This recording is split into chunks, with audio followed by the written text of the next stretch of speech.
이번 전교인 수련의 주제가 증인이었습니다. 우리가 증인인 것은 주님을 보았기 때문이고 주님을 가졌기 때문이죠. 그래서 우리는 삶의 모든 영역에서 모든 방법으로 주님을 증거해야 합니다. 복음을 전하고 사랑을 나누고 용서를 행하고 세상 사람들과는 같지 않은, 그러나 세상 사람들이 갖지 못하고 누리지 못하는 삶을 살아가는 모습으로 주님을 증거해야 합니다. 모든 신자에게는 그리스도의 영이 주어집니다. 그래서 모든 신자의 말과 삶에서는 그리스도의 향기와 사랑이 드러나게 되어 있습니다. 모든 신자는 증인의 자격과 사명만을 가진 게 아니라 충분히 증인의 삶을 살아갈 능력도 가지고 있습니다. 그런데 현실은 그렇지 않죠. 오늘날 많은 사람들은 신자의 모습에서, 교회의 모습에서 자기들과 다르지 않은, 어떤 경우는 자기들보다 더 추악한 그런 모습을 봅니다. 자기하고 하나도 다르지 않은데 맨날 너 죄인이야, 너 회개해, 이런 얘기만 하거든요. 듣고 있으면 신경질이 나죠. 사람들이 교회에 대해서 신뢰를 잃은 것은요, 세상이 더 악해졌기 때문이 아닙니다. 교회 교리가 이전과 달라졌기 때문이 아닙니다. 혹은 이단들이 창궐하는데 이단을 교회로 오해해서 교회를 복하고 욕하고 있는 것도 아닙니다. 교회의 모습에서, 신자의 모습에서 그리스도의 모습이 드러나지 않기 때문입니다. 그러다 보니 전도 자체가 잘 되지 않죠. 교회가 그리스도의 증인의 사명을 제대로 감당하지 못하고 있는 게 솔직한 현실입니다. 왜 그럴까요? 모든 신자는 증인의 삶을 살아갈 능력이 있는데 왜 실제로는 증인은커녕 오히려 주님의 영광을 가로막는, 주님의 이름에 먹칠하는 그런 현실이 되어버렸을까요? 수련회 가서 어거스틴을 이야기할 때 잠깐 제가 말씀드렸지만 5세기 초에 살았던 펠라기우스라는 사람이 있습니다. 이 사람이 로마를 방문합니다. 그리고는 큰 충격을 받습니다. 당시 로마는요, 아직 교황이 세워질 때는 아니지만 그래도 모든 교회의 중심이라고 할 만한 곳입니다. 모든 교회의 중심. 저 변방에 있는 수도사가 생각하기에 나는 저 로마를 꼭 한번 보고 싶다. 모든 교회의 중심인 저 로마 교회를 보고 싶다. 그래서 로마에 올라왔어요. 그런데 막상 와 보니까 로마가 온갖 죄로 흥청거리고 있는 것을 보게 됩니다. 사실 생각해 보면 그럴만해요. 로마는 교회의 중심이기도 하지만 당시 세상의 중심이라고 불리던 곳입니다. 모든 부가 몰려들던 곳이에요. 부가 넘치면 뭐가 항상 넘칩니까? 쾌락과 유흥이 따라서 넘치게 되어 있습니다. 성적으로 어마어마하게 타락한 도시였고요. 노예를 시켜서 서로 싸움을 하게 만들고 죽어가는 모습을 보면서 웃고 즐깁니다. 동성애는 뭐 말할 것도 없고요. 그야말로 타락한 도시의 표본이라고 말해도 아무 이상할 것이 없을 정도의 상태였습니다. 그리고 그런 타락에 신자들도 같이 동참하고 있었죠. 그래서 펠라기우스는 굉장한 충격을 받았습니다. 이해할 수가 없었습니다. 세상 사람들이야 그런다 치지만 어떻게 교인들이 그럴 수 있느냐? 이건 매우 심각한 문제다. 그럼 이 문제가 어디서부터 시작되었을까? 그 원인을 신학이 잘못되었기 때문이다. 이렇게 진단을 합니다. 당시 교회는 로마의 감독이었던 암브로스와 그의 제자라 할 만한 어거스틴의 신학을 받아들였습니다. 이 신학은 모든 인간은 죄인이며 오직 예수 그리스도의 십자가의 대속의 능력과 은혜로 구원을 얻는다, 이런 신학입니다. 우리가 너무 잘 알고 있는 신학이죠. 왜냐하면 오늘날 개신교의 뿌리라고 할 만한 종교개혁자들의 신학이 어거스틴에서 나왔거든요.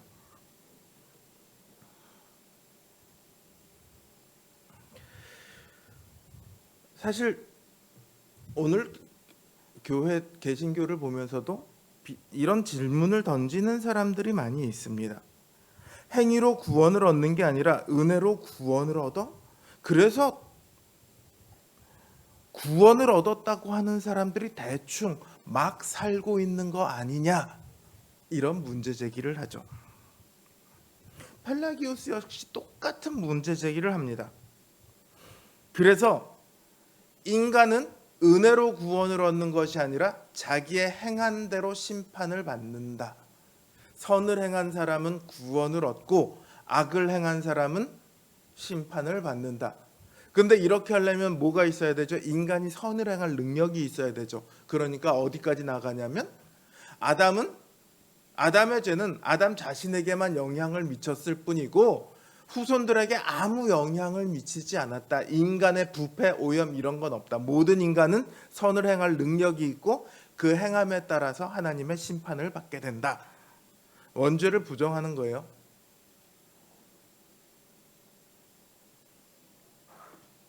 이렇게 주장을 하게 됩니다. 펠라기우스는 그래야 인간이 선을 행하기 위해 늘 애를 쓰게 될 것이다, 이렇게 생각을 했죠. 하지만 성경은 명백하게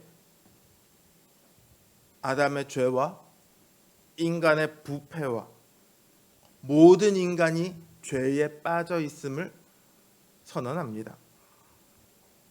그리고 모든 사람이 죄로 인해 죽게 되었지만 오직 예수 그리스도의 십자가의 은혜로 우리가 구원을 얻을 수 있다, 이렇게 선언을 하죠. 그 이외에 다른 구원의 방법은 없다고 못을 박습니다. 야고보서는 신약 성경에서 가장 많이 행위에 대해서 말하고 있는 책이지만 이 야고보서조차도 가만히 들여다보면 예수 그리스도의 은혜로 우리가 구원을 받았다는 그 신학에서 조금도 벗어나지 않습니다. 어떤 신학자들은 야고보의 신학이 바울의 신학과 다르다, 이렇게 말하기도 합니다. 워낙 행위에 대해서 강조를 하고 있거든요.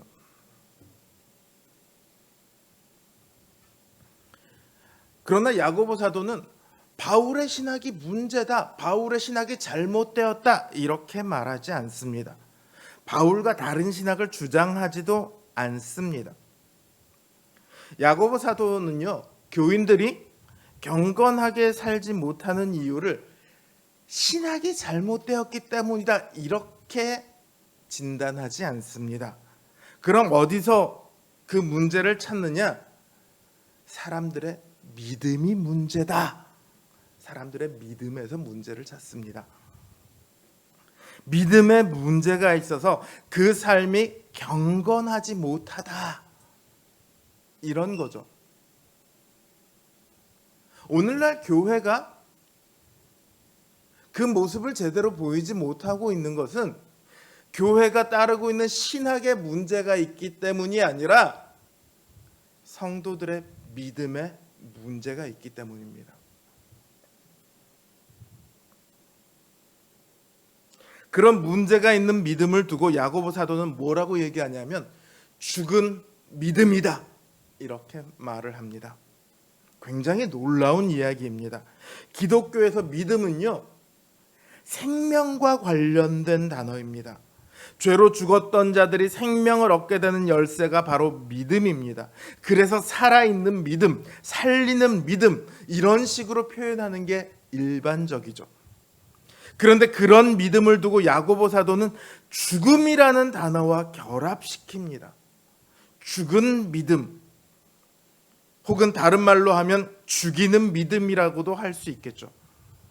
믿음이 없어서 죽는 게 아니라 믿음이 있는데 죽는다, 이런 표현이잖아요. 이게 얼마나 무서운 말입니까? 교회를 다니고 있습니다. 예수 그리스도를 믿습니다. 그런데 구원을 얻지 못합니다. 왜요? 믿음이 죽어버렸으니까요.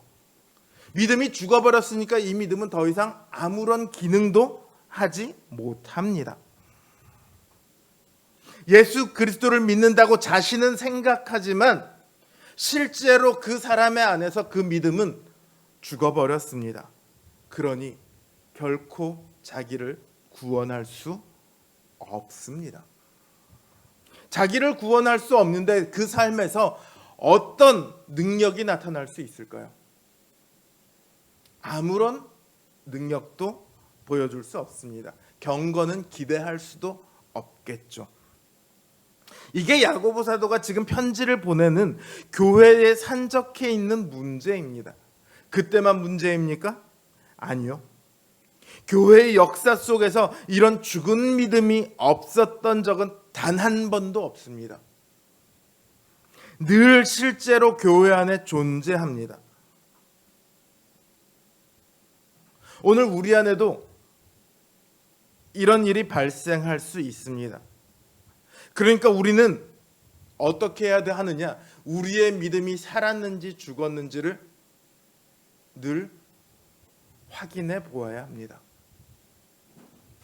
우리 제 첫째 아들인 한결이가 처음 태어났을 때 다른 아이들보다 조금 일찍 태어났어요.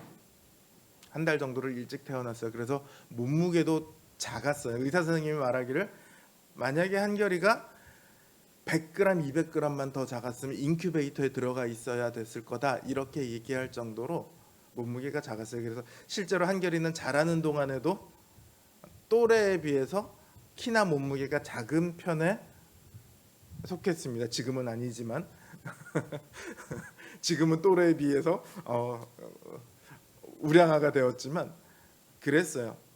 처음에 태어났는데 의사 선생님한테 그 이야기를 들으니까 너무 걱정이 되더라고요. 그래서 한결이가 산부인과에 있으면서 한결이가 자고 있으면, 침대에서 자고 있으면 계속해서 가서 코 밑에 손을 대봅니다. 숨을 쉬고 있는지 안 쉬고 있는지 걱정이 되잖아요. 그래서 계속해서 손을 대봐요. 그래서 숨을 쉬고 있으면 저도 안심이 되더라고요.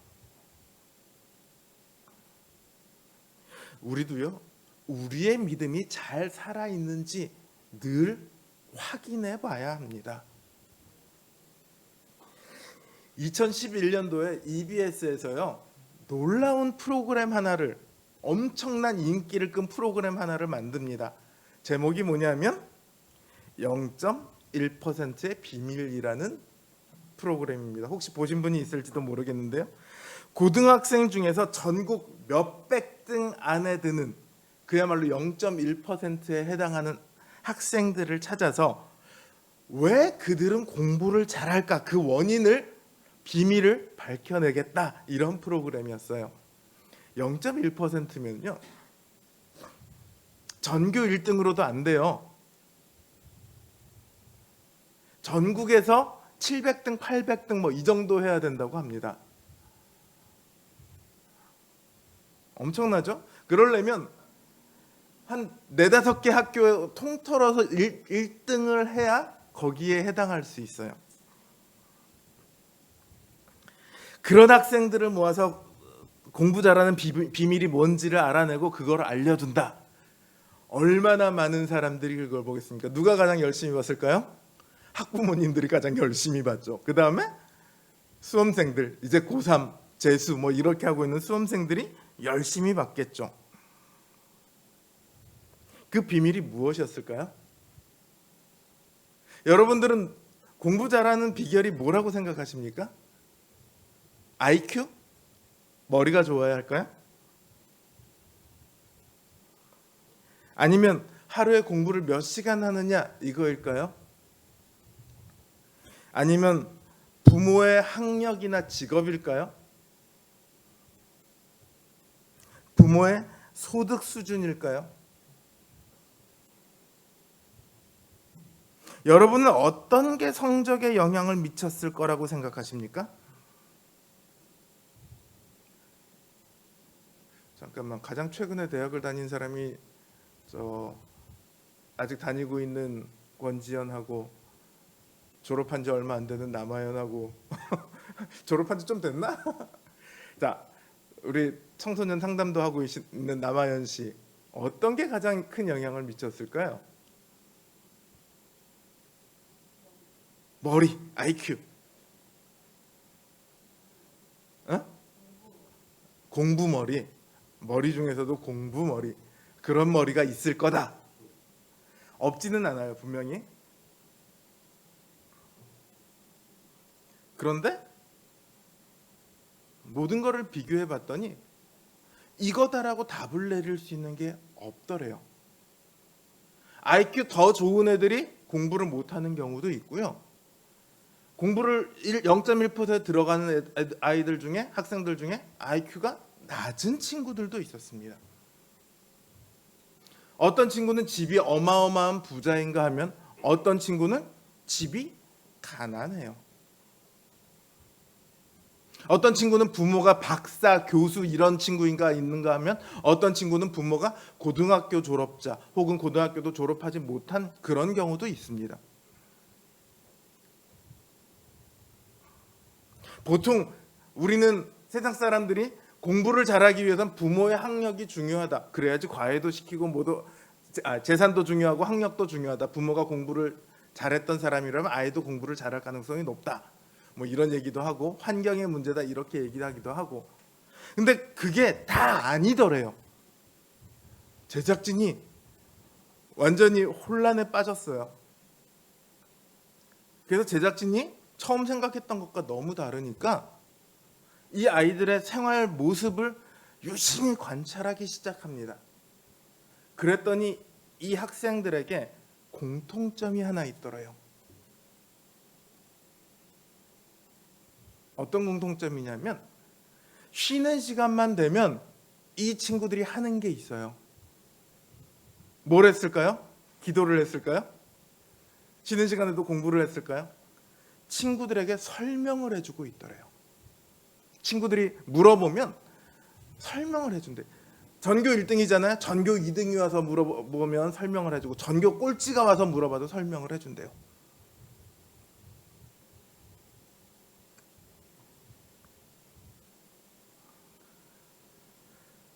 누가 물어봐도 열심히 설명을 해줍니다. 설명을 해주면요, 뭘 알 수 있냐면 내가 이 문제를 제대로 알고 있는가 아닌가를 알 수 있습니다. 설명을 해주다 보면 내가 모르는 부분이 발견되거든요. 그럼 그것만 공부하면 되는 거예요, 이 친구들은. 근데 설명을 하지 않으면 내가 알고 있는 걸 명확하게 알고 있는지 혹은 희미하게 알고 있는지를 잘 모르게 되는 거예요. 오답 노트를 흔히 만들려고 하잖아요. 그거보다 한 걸음 더 나아간 탁월한 방법인 거죠. 자기가 무엇을 알고 있고 무엇을 모르는가, 이거를 심리학에서는 메타인지라고 하거든요. 사람의 지혜와 관련된 영역을 이 메타인지와 연결을 시킵니다. 똑똑하다, 단순히 지식이 많은 게 아니라 이 메타인지가 뛰어난 사람들이 똑똑하대요. 그래서 이 친구들한테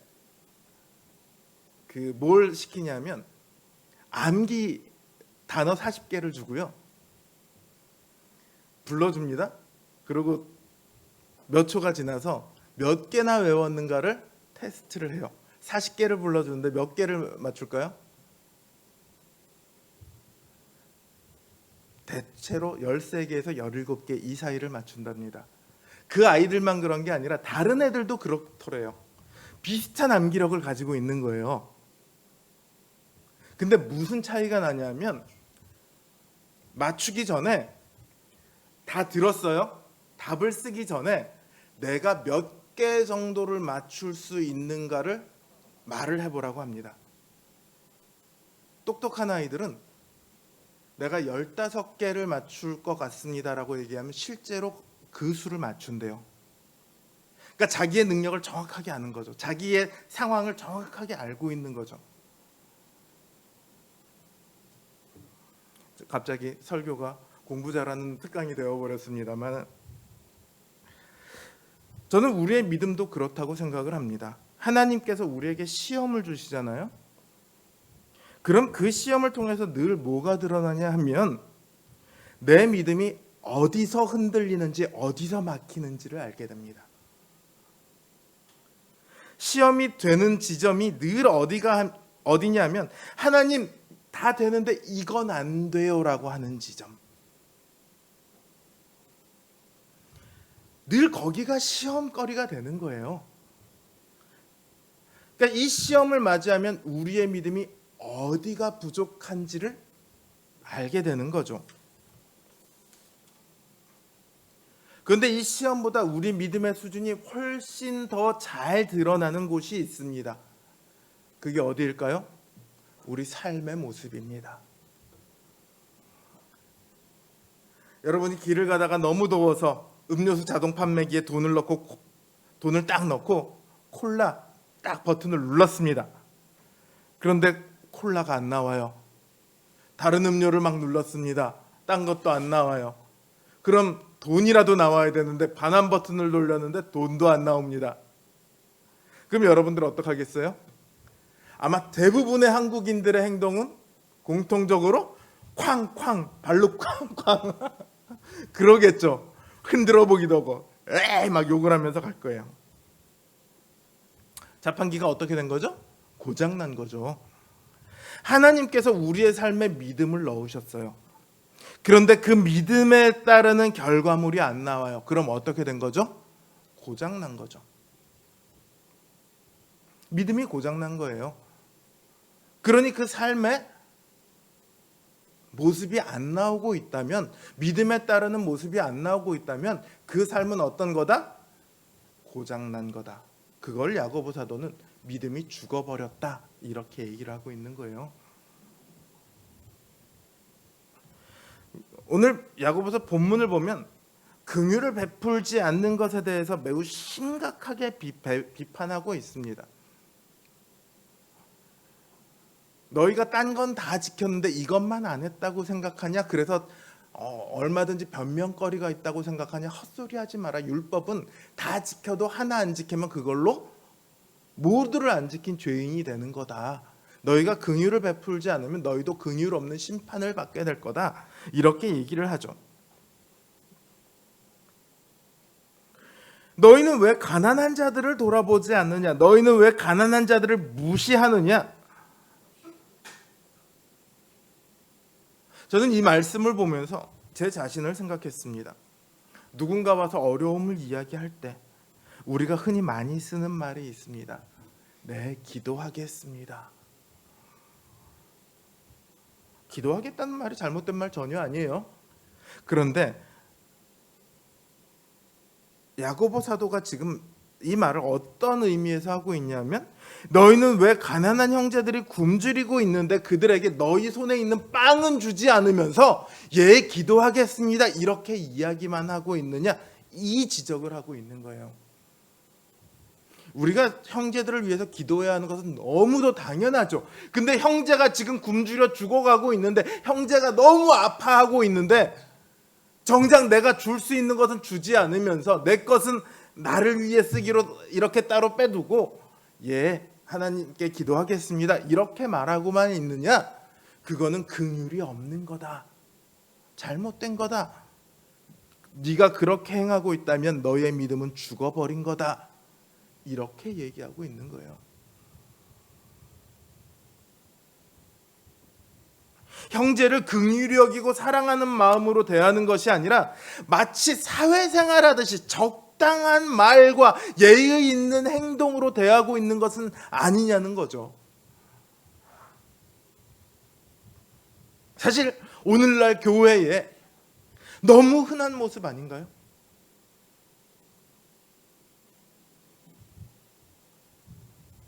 하나님께서는 우리의 삶에 믿음을 넣으셨습니다. 그 믿음은요, 결코 죽은 믿음일 수 없어요. 왜냐하면 우리를 살리기 위해 주님께서 대신 죽으셨거든요. 우리를 대신해서 율법의 모든 요구 앞에 나서셨고, 우리를 대신해서 죽으심으로 우리를 죽음에서 생명으로 옮기셨거든요. 그러니 우리의 믿음은 죽은 믿음이 아니라 산 믿음이어야만 합니다. 살아있는 믿음이고 우리를 살리는 믿음이어야 합니다. 그 삶 속에 하나님 나라의 열매가 드러나게 되어 있습니다. 그런데 그 삶의 모습에 이런 모습이 드러나지 않는다면 그 믿음은 심각하게 고장이 나서 죽어가고 있거나 이미 죽어버린 믿음이에요.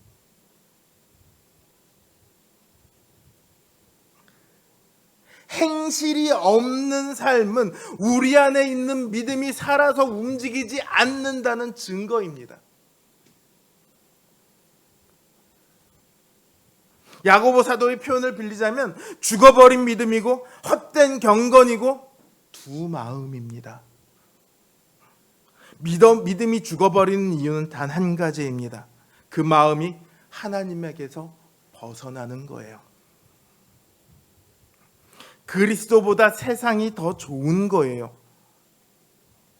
구원을 잃어버리는 것보다 세상에서 내가 원하는 것을 누리지 못하는 것이 더 싫어진 거예요.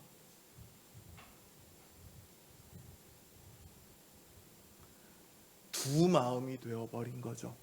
나는 하나님을 믿노라 하면서 세상을 함께 섬기는 거예요. 나는 예수 그리스도를 위해 내 삶을 드렸습니다라고 입술로는 그렇게 말하지만 실제 삶은 세상을 향해 내 삶을 전부 내어 던져버렸습니다.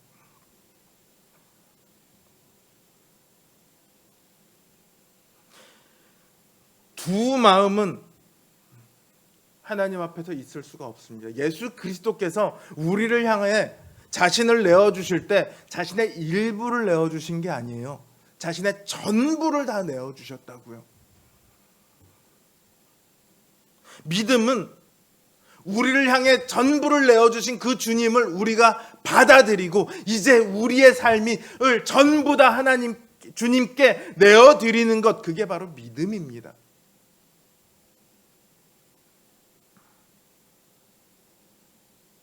자신은 하나님도 여전히 좋아하고 세상도 좋아한다고 생각하면 그건 이미 믿음이 아닙니다. 그 수준까지 왔다면 그 믿음은 심각하게 죽어버린 거예요. 사사기의 이스라엘의 모습이 딱 그랬습니다. 우리는 우리를 위해 모든 것을 내어주신 주님을 바라보아야 합니다. 주님의 그 십자가 앞에 서야 합니다. 십자가는 우리를 위해 자신의 모든 것을 내어주신 주님과 유일한 아들을 내어주신 하나님의 그 마음의 증거입니다. 십자가는 2000년 전에 일어났던 사건이지만 하나님과 예수 그리스도의 그 마음은 그때나 오늘이나 여전히 동일합니다. 하나님과 우리 주님의 우리를 향한 마음은 단 한 번도 변하신 적이 없습니다. 한 번도 우리를 향해 소홀하신 적이 없습니다. 한 번도 우리와 다른 것을 두고 저울질하신 적이 없습니다.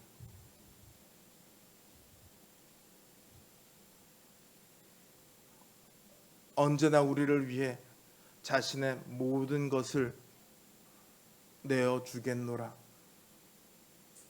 그렇게 말씀하시죠.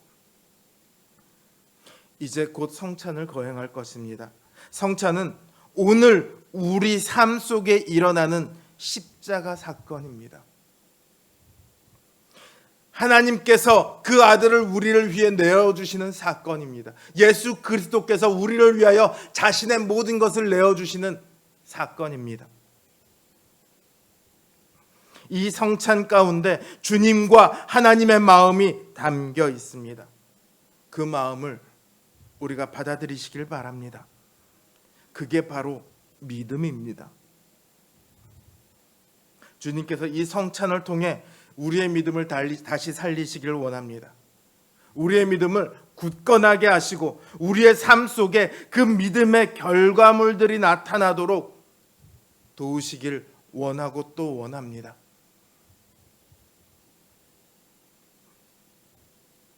여러분의 믿음은 살아 있습니까? 오늘 이 성찬 앞에 그 질문에 예라고 대답하는 믿음의 역사가 있기를 주님의 이름으로 기원합니다.